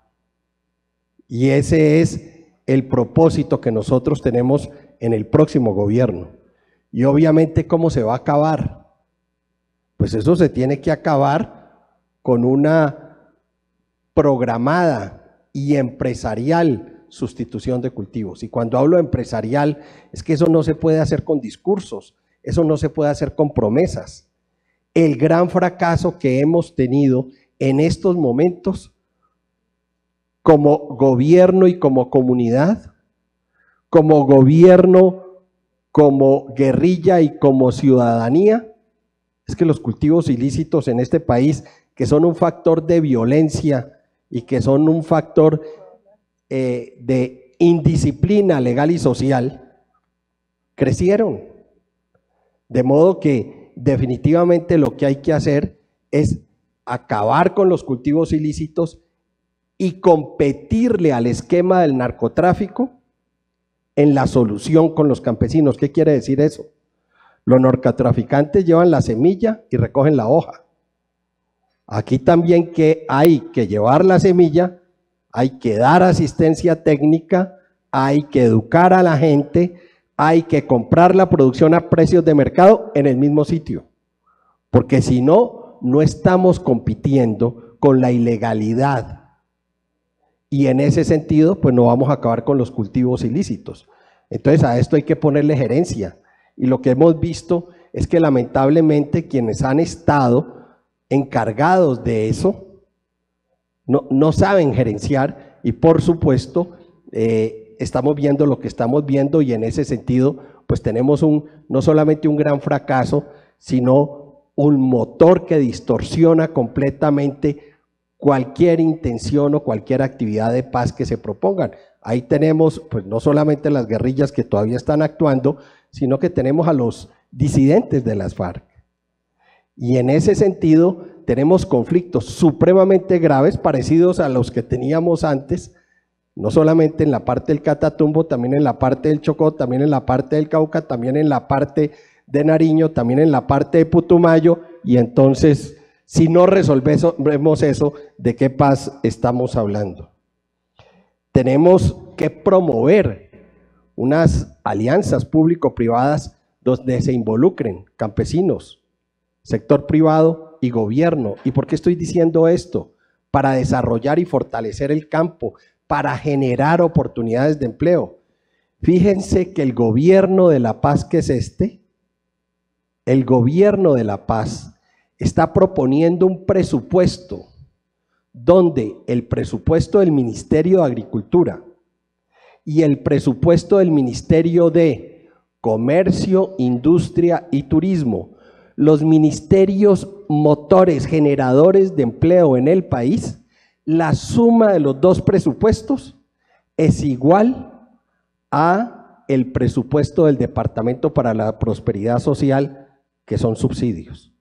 Entonces, los presupuestos de los ministerios generadores de desarrollo, de oportunidades para los más pobres y también para la generación de riqueza, inclusive los ministerios que sustituirían en el desarrollo los ingresos que nos han dado la industria extractiva, que por cierto han sido demasiado importantes, tanto el petróleo como la minería, no fuimos capaces de sustituirlos con la devaluación que tuvimos y por lo tanto, si no generamos oportunidades allí, pues tampoco lo vamos a ser capaces de sustituirlo en el futuro y no van a ser capaces de generar empleo y de ser un motor que definitivamente sea alternativo para el desarrollo. Entonces no puede ser posible que el presupuesto de esos dos ministerios, presupuesto del gobierno de paz, esté planteando para el próximo año unos recursos que definitivamente no van a asegurar el cambio que el país requiere para que tengamos paz. De modo que tenemos que sincerar nuestros planteamientos, tenemos que hacer menos demagogia. Fíjese que en materia ambiental atacamos fuertemente el impacto del sector minero y el sector petrolero, que además es el que nos ha permitido mantener la base social de este país, y no atacamos lo que le está haciendo un daño terrible al país. En este país se deforestan 180.000 hectáreas al año. Tumbamos 180.000 hectáreas de árboles en la selva, en los parques, en las cordilleras. Estamos agotando el caudal de los ríos con mucho más violencia que lo que podría agotar la actividad minera, y ahí sí no decimos nada. De modo que nosotros, si nos enseriamos en este proceso y de verdad queremos la paz y queremos aprovechar los diálogos, dejemos el populismo a un lado y enfrentémonos al desarrollo económico, a la educación y a las oportunidades que le tenemos que dar a los menos favorecidos y a los que de verdad la sociedad, el gobierno y todos los que tenemos que asumir esa responsabilidad, le hemos coartado a esas personas con menos posibilidades, la mayoría de ellas en el campo, que definitivamente están esperando que después de este proceso lo que haya son oportunidades de crecimiento económico, de educación, de salud, de seguridad y de desarrollo. Gracias, doctor Lizarralde. Me parece importante recoger su premisa sobre no nos podemos quedar solo en el diálogo tiene que partir de unas condiciones al menos igualitarias entre quienes dialogan, y para eso me parece importante lo que usted menciona, y es el desarrollo es generación de oportunidades, y debemos comenzar por ahí, particularmente los temas de pobreza, una estrategia clara en temas de cultivos ilícitos, seguridad, transformaciones, alianzas público-privadas, oportunidades productivas y desarrollo económico, que me parece interesante porque es una visión, digamos, que conversa, pero no igual a la que tienen los miembros de la mesa. Le doy la palabra, que además a manera reactiva me la ha pedido la doctora María Mercedes. Adelante. Para dialogar. No, el doctor Lizarralde ha llevado su intervención a temas concretos, a ejemplos, y entonces quiero pues aprovechar para intentar contestar la pregunta de qué tipo de pactos o acuerdos o el diálogo en torno a qué. Y creo que el ejemplo o el tema que él toca de cómo enfrentar cultivos de uso ilícito es un tema crucial en el momento en que nos encontramos. Yo creo que indudablemente el primer punto de un gran acuerdo o un gran pacto, gane quien gane en las elecciones, tiene que ser el de consolidar el proceso de paz. Por ejemplo, decir hay que hacer ajustes o los acuerdos, pues nosotros pensamos que es algo que construyó la sociedad durante mucho tiempo, y que abrir a un espacio primero de modificar acuerdos sería algo que pondría en dificultad la gran apuesta que tiene nuestro país en este momento. Entonces, para mí ese es el primer acuerdo, gran tema del acuerdo, que se desarrollan los otros temas que yo ya traté, pero con cultivos de uso ilícito. Vamos a continuar apostando por procesos voluntarios, asociativos, ligados a un enfoque de desarrollo territorial y comunitario para sustituir los cultivos ilícitos, o vamos a volver o a reforzar, porque no hemos salido de eso, a una erradicación forzada y a una acción punitiva contra los cultivadores. Vamos a ser capaces de separar a los cultivadores que llegaron a esos cultivos por falta de oportunidades, por dificultades de todo el aparato productivo, de las estructuras criminales, o no los vamos a separar. Yo creo que esos son parte de los pactos importantes, porque sigue siendo uno de los graves problemas de nuestro país, evidentemente, y sobre todo pues en la zona del Pacífico y en la zona del Catatumbo. Entonces, esa es una pregunta, ese sería un tema muy importante para construir un acuerdo de lo esencial o de lo fundamental, que es qué vamos a hacer con ese tipo de cosas. Somos capaces de repensarnos y no insistir en continuar en acciones de armadas, aún desde el Estado, y hay que hacerlo con las estructuras criminales definitivamente, con inteligencia, con mayor acción de la fuerza pública, con romper los nexos entre los materiales para producir y la distribución. En eso estamos totalmente de acuerdo, pero ¿qué pasa con los cultivadores en sus territorios y cuál es la apuesta para construir paz ahí en relación con esos temas? Creo que otro punto de gran acuerdo sería el del acuerdo en torno a deforestación, y es más o menos la misma pregunta, y buena parte de la deforestación está dado por la resistencia de esta sociedad a implementar realmente una reforma agraria. Entonces vamos a aceptar que haya un catastro que tenga efectos fiscales, que realmente actualice de manera rápida, esos son los temas en el tema de ritmos, el valor catastral y suba las tarifas del predial en un país donde la concentración de la tierra es escandalosa, y qué pena la palabra, entonces, y vamos a permitir de verdad el acceso de los cultivadores, no solo los grandes, los medianos, los pequeños, no solo los pequeños, perdón, también los medianos, el verdadero acceso a la tierra, al crédito, a la comercialización, a las vías terciarias en las zonas fértiles del país, en la zona andina, en la sabana caribe, y no seguir aumentando la frontera agrícola. Yo creo que esos dos temas, cómo manejar cultivos de uso ilícito y las comunidades vinculadas a esos cultivos, y cómo manejar deforestación y minería ilegal, sin duda, serían un primer punto en el tema que nos convoca en este panel, que es el desarrollo, para preguntar, ¿somos capaces o no de construir un pacto o un gran acuerdo o un gran diálogo social que replantee, transforme realmente nuestra sociedad? Preguntas muy complejas, todas las que propone María Mercedes, pero particularmente quiero hacer énfasis, volviendo a aterrizar, que es mi tarea, a este panel sobre el diálogo, esta premisa fundamental con la que parte, y es que el diálogo es lo primero, que quizás es la visión distinta. El diálogo es lo primero para generar, digamos, un diálogo con un propósito particular, que es generar acuerdo sobre lo fundamental, que implica una postura de darle al diálogo en la secuencia de este proceso la primera, o como el primer nivel de prioridad de este proceso. Bueno, yo quisiera retomar lo último que has dicho, porque es importante. Volviendo a la definición o el propósito del diálogo, es reunir perspectivas diferentes, y ante todo también el diálogo permite encontrar puntos comunes independientemente de raza, religión, posturas, ideologías. Entonces, yo en la práctica del diálogo de más de 20 años he encontrado que puedo utilizar el diálogo transformador en muchos espacios.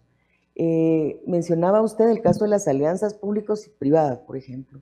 Y hace unos años hicimos un proceso de alianzas público-privadas, un marco general, una ley de participación de alianzas público-privadas, precisamente donde se incorporaron las visiones, se reunió a todos los movimientos sindicales, al movimiento empresarial, a todos los empresarios, a los actores territoriales, porque era una ley que iba, y al Ejecutivo, por supuesto, porque era una ley que iba a afectar a todos, ¿verdad? Entonces, ese es un espacio en donde se hizo este diálogo, pero yo quiero enfatizar que no solo es hacer el diálogo, sino tiene que ver con la forma en que uno hace esos diálogos, ¿verdad? Alguien decía que el diálogo no es solo sentar a un grupo de personas para que hablen, hay detrás de eso un propósito específico y una forma de hacerlo. Uno puede hacer un diálogo que no es transformador. Y ayer, por ejemplo, en la reunión que teníamos, en los dos reuniones anteriores, hablamos de algo que realmente ha sido muy dañino en muchos procesos, que es la fatiga del diálogo. Entonces, cuando se hace un diálogo con un propósito específico, es muy importante tener resultados de corto plazo, que sean visibles, tangibles para las personas, y que los diálogos no resulten en mecanismos para darle oxígeno a decisiones que no se van a tomar. Entonces, esa forma transformadora de hacer el diálogo es importante y se puede usar en muchos espacios. Le voy a dar otro ejemplo, el tema ambiental. Eso fue hace un par de años. Decidimos que los temas de deforestación, de minería, etcétera, están dando muchísimos problemas en el país, y se hizo un pacto ambiental. La manera en que se hizo ese pacto ambiental fue con una participación de todos los actores del sistema que estaban dando el problema. Entonces, estaban las asociaciones ambientales, estaban las organizaciones de civiles, estaban los empresarios, las 14 cámaras empresariales, participó la institucionalidad del Estado, y juntos analizamos ese problema y definimos un pacto con una agenda de trabajo. Es decir, en cada una de esas acciones el diálogo tiene un papel importante con propósitos distintos. El tema es cómo quiere uno abordar y desde cuándo y ustedes que están en este proceso tan maravilloso, en ese entusiasmo, en esta primera etapa, incorporar para que el escenario de la planificación, el diseño de las acciones, de los proyectos, tenga un enfoque dialógico que coloque al ser humano al centro, que sea participativo y que sea transformador. Ustedes van a estar en mejores condiciones que muchos para avanzar y lograr el desarrollo que se necesita. Ese es el... Elena, muchas gracias. Recojo esta idea que ha salido no solo en este panel, sino a lo largo de todo este proceso, que es cómo superamos la fatiga frente al diálogo y cómo le damos un propósito concreto, un propósito útil al diálogo en un entorno de transformaciones como el que estamos viviendo. Lina, creo que contigo, además por tiempo vamos a cerrar, así que tienes una tarea además de manera de conclusión de este espacio. Bueno, el mensaje tal vez es, el diálogo no es el fin, el diálogo es un cómo, es una vía, es una forma de caminar para llegar a un fin, es una forma de ponernos de acuerdo de hacia dónde vamos en ese fin, es una herramienta. Entonces creo que esa herramienta la vamos a utilizar de la forma en la que vayamos viendo que sea más adaptable, y creo que tampoco podemos encasillar el diálogo que tiene que ser de esta forma, de esta manera y bajo estos preceptos. Entonces creería que el diálogo va a ser tan útil como nosotros queramos que sea, como una herramienta, y una herramienta que nos debe llevar a las discusiones que estamos dando acá, y es sobre qué es que nos vamos a poner de acuerdo y cómo es que lo vamos a hacer. Y creo que yo no me puedo parar de acá sin decir que un qué que tenemos sobre la mesa es una reforma rural integral a la que no le podemos seguir haciendo el quite, y la que tenemos que empezar a ver es cómo la vamos a implementar, y cómo la vamos a implementar con ese enfoque territorial, y ese enfoque territorial no lo vamos a hacer sino dialogando con la gente y entendiendo cómo es que vamos a implementar esa reforma rural integral, pero no la podemos dejar más en el congelador. Y ese es un qué grande de ese acuerdo que tenemos que tener como país. Y es que no le podemos decir mañana entonces al campesino que está, no sé, en la serranía del Perijá, en el Cesar, o que está en el Putumayo, no, es que lo del fondo de tierras, eso se embolató un poquito, espéreme un ratico, que es que eso lo vamos a hacer de pronto algún día, o es que la formalización, o es que la planeación territorial para realmente generar los servicios que usted necesita en educación, en salud, lo vamos a dejar esperando otro rato, o vamos a asumir ese compromiso como sociedad y vamos a implementarlo. Y en ese sentido creo que también le tenemos que perder miedo a dialogar sobre el modelo de desarrollo. Y a dialogar implica quitarle las radicalizaciones y los estigmas a la discusión sobre el modelo de desarrollo. Es que no es que la minería es mala per se, la minería no, es que es dónde y cómo. ¿Cómo vamos a hacer la minería y de qué manera? ¿Bajo qué condiciones? ¿Con qué impactos? Vamos a conocer esos impactos previamente, vamos a tener todos como territorio la información suficiente para decidir si sí o si no. Vamos a estigmatizar la agroindustria o los modelos de desarrollo agroindustrial per se, o vamos a definir dónde es que se pueden hacer y dónde definitivamente no se pueden hacer porque es un no negociable y porque la gente realmente no puede participar en esos modelos, en los esquemas de equidad que deberían participar. Y creo que ahí tenemos que pensar en que también tenemos que abrirle la discusión de ese modelo de desarrollo a otras alternativas para Colombia. O sea, no podemos seguir pensando que únicamente, claro, tenemos que acercar el campo a la ciudad, tenemos que hacer un desarrollo rural integral, pero también tenemos que realmente generar unas alternativas para la economía del conocimiento, para el tema tecnológico, para darle oportunidades a los jóvenes que hay en este país. El modelo de desarrollo no es solamente si hacemos extractivismo o hacemos agroindustria o no, es hacia dónde vamos a evolucionar como país en nuestro modelo económico, y eso implica generar unas condiciones de competitividad local, de que esas localizaciones regionales tengan un valor en términos de competitividad, de que si yo hago o desarrollo algunos modelos económicos en un territorio es porque esa es su vocación y porque tiene una serie de potencialidades que me lo permite definir. Hoy puedo definir esas potencialidades porque hoy no tengo el conflicto que me limita a el 2% de las alternativas. Hoy tengo la baraja abierta si realmente logro consolidar el acuerdo de paz. Gracias, Lina. Con esto vamos a cerrar este panel. Yo quisiera quizás traer algunas de las cosas que considero son puntos de encuentro entre las posiciones de los miembros de este panel. Creo que hay un acuerdo sustancial sobre las transformaciones profundas que deben hacerse en este país. Creo que hay un acuerdo sobre que el diálogo es una herramienta para generar, movilizar esas transformaciones.